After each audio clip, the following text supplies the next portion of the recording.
听台湾看世界，香港的民间人权阵线所主办的反送中的游行发生冲突。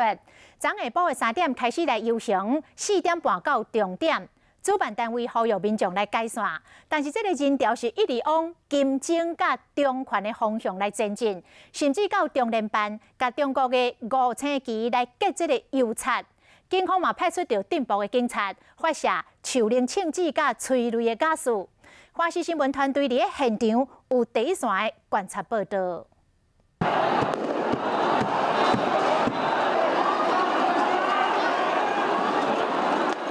民众赶紧走爬过分隔岛，困难过程险险啊跋倒，就敢咧逃难共款。因为钢筋汹涌向手无寸铁的群众发射几粒的催泪弹，若吸入皮肤有够痛，毋若十甲巴肚喘气，目睭嘛闭袂紧。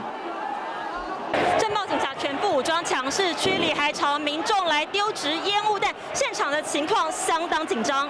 过程中，警方毋但用催泪弹，还有几摆向民众拍手令枪支，现场真正是有够危险。